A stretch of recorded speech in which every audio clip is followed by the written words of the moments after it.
আজকে রোববার দুপুরে একটু কিছু রান্না করেছি, সেটাই আজকে তোমাদের দেখাবো। আজকে একটু খুব ব্যস্ত, কালকে অনেক রাত্রিরে বাড়ি এসেছি, সবাই জানো আমার মা এখন হসপিটালে অ্যাডমিট।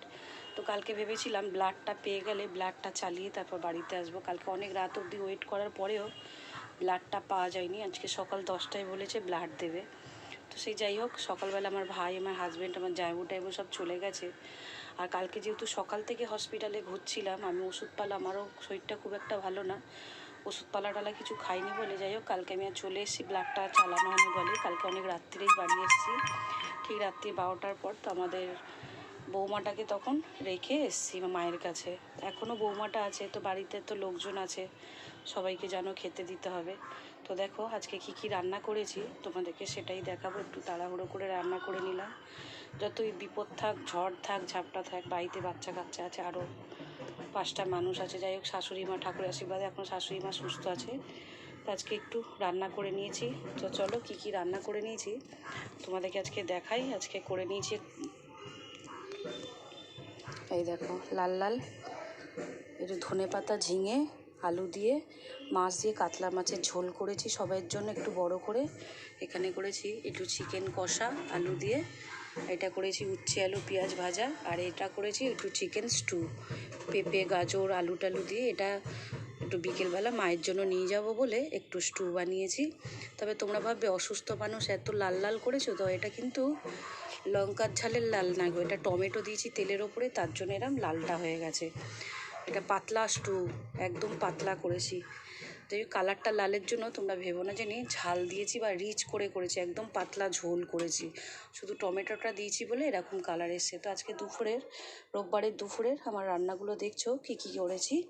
ওই যে এখানে চিকেন স্টু, মাছের ঝোল, ঝিঙে আলু দিয়ে পাতলা করে, আলু উচ্ছে পেঁয়াজ ভাজা, আর এখানে চিকেন কষা। তো আজকের আমার দুপুরের মেনু এই রইল। আমি এখন গিয়ে উঠতে পারিনি, তবে এবেলায় আমার কথা হয়েছে দিদির সাথে। আমার দিদি খাবার পাঠাবে এবেলা বৌমার আর মায়ের। আমি ওবেলা বিকেলবেলা যাব, মায়ের জন্য একটু স্টুটা নিয়ে যাব। তোর জন্য স্টুটা এখন করে রেখেছি, একটু ঠান্ডা হলে কৌটো করে রেখে দেবো, মায়ের জন্য নিয়ে যাবো, আর যেটুকু থাকে বাচ্চারা খেয়ে নেবে। তো চলো আজকে দুপুরের আমার মেনুগুলো কেমন লাগলো অবশ্যই কমেন্ট করে জানাবে। হ্যাঁ, আর একটা কথা, আমি একটু ব্যস্ত আছি, তোমাদের কমেন্টের রিপ্লাই যদি দিতে না পারি বা দিতে একটু দেরি হয়, কেউ কিছু মনে করো না। কেন দেখছো আমি একটু এখন মাকে নিয়ে একটু ব্যস্ত আছি, আর ঠিকঠাক টাইমে পোস্ট করতে পারছি না, তার জন্য কেউ কিছু মনে করো না, সবাই কিন্তু একটু পাশে থেকো। যাই হোক, সবাইয়ের কাছে আমি কিন্তু যেরকম পাচ্ছি এত মানে খারাপ সময়ের মধ্যেও চেষ্টা করছি তোমাদের সঙ্গে সব কিছুটা শেয়ার করার, বা যে কোনো যেটুকু যা রান্না করছি বলো, যেটুকু যেখানে থাকছি না বলো, তোমাদেরকে কিন্তু আপডেটটা দিচ্ছি আমি।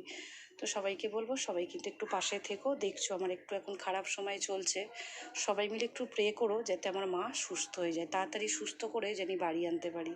তবে ভগবানের অশেষ কৃপা যে কালকে আমরা ফাইনালি মাকে ভর্তি করতে পেরেছি। একটা বাড়িতে থাকা একটা রিস্ক, আর একটা ডাক্তারের আন্ডারে থাকলে না সেটা একটা নিশ্চিন্তে থাকে।